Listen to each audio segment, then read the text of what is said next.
Hey YouTubers, I hope you guys are enjoying the content. The first thing I want to say here is even though I'm trying to do these every single week, just going to put it out there because of my current schedule this semester, I cannot do it the night of. I can't be talking about The Purge on Tuesday night or maybe even American Horror Story if I'm going to be covering that as well on the night that it actually comes out. So there might be a day or two difference from when these episodes come on. I hope you guys are okay with that because, like I said, I'm not trying to review and get all the views out there just to kind of put it for anyone who's not watching or people know what's going on for each episode. My thought is I want to cover what I think is the most interesting thing going on in the series. So with that being said, let's talk about episode 2 of The Purge. So, okay, the first thing I have to say here is that Miguel's character, I don't really like what they're doing with his character right now. First of all, is anyone else really confused with the whole night goggle thing?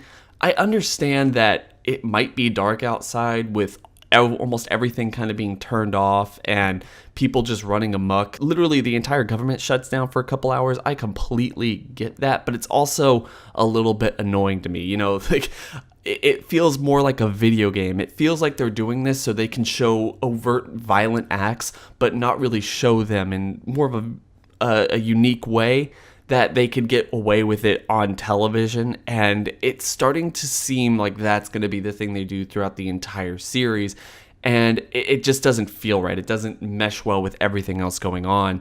And another thing I don't really like about Miguel, and this is not just the show, I think that this is going to be a running problem throughout this entire season, is that James DeMonico, and he's done this with every single Purge movies, I feel like he has ideas of what he wants to do, and he has ideas of what goes on during this night of mayhem, but he never has enough time to explore that. And the whole concept of a television show that made it enjoyable or at least exciting is that they were having enough time to explore 1 or 2 or 3 ideas, you know, the things that they really wanted to cover in movies but they didn't have a chance to, but we're really going to dive down, get real deep into what's going on in this world at this time, but not try to cover too much ground, the same way that they might do in a movie.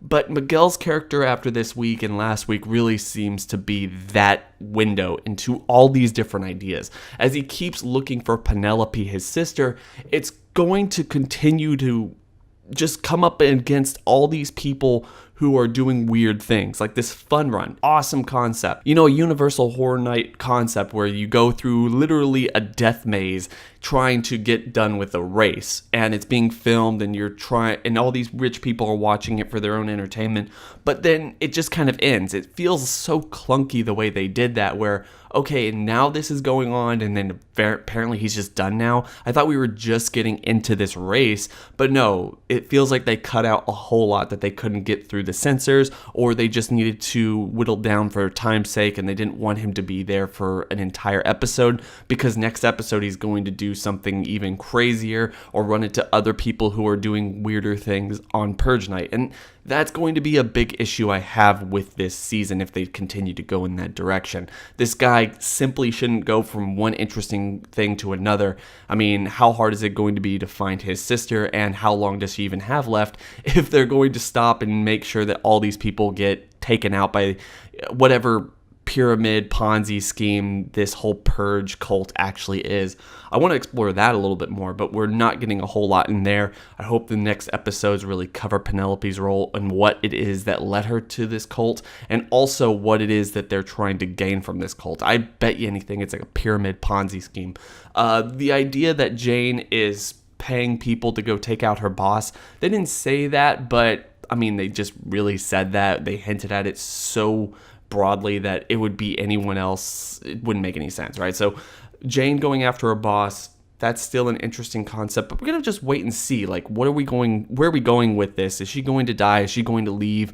Or is she going to turn against the people who are in that office? I mean, we're not really sure. And the idea, like I said, the idea of an Uber driver killing machine contract killer on Purge Night, super interesting idea. Let's explore that more. Let's not show Miguel going through like a horror night maze fun run thing. It doesn't feel right. And then we also have, and I have to say, This is the most interesting thing in the entire show right now. And probably because, like I said last week, you're dealing with the NFFA and their party and their contributors and the people who pay for the new leaders to actually stay in office. Jenna, Rick, and Lila. That's really interesting. It's the best part of this show, and I wish we would be focusing on it more. It looks like next week we're going to be focusing on this story a little bit more, and I'm really excited for that. But guys, tell me what you think about all this stuff that's going on. Tell me if you have any theories about what's going on and how this is really going to play out over the next 8 episodes. My only big theory here, and maybe I'm completely wrong about this, obviously there's some relationship or animosity or anything when it comes to the love triangle that is Jenna, Rick, and Lila, and that Jenna and Lila might actually be more connected lovers than Rick. And obviously Lila and Rick's relationship is really rocky, or they're not as comfortable with each other as Jenna and Lila. And another thing I believe is, and I could be wrong about this, but Jenna could be pregnant at this point, and that's one of the reasons that she's so off-put by everything, because of their love triangle and the fact that she's not drinking alcohol. They've made that pretty clear twice now, and the fact that she has some kind of sickness, or at least dizziness, not feeling well, going to the bathroom, and they keep bringing that up.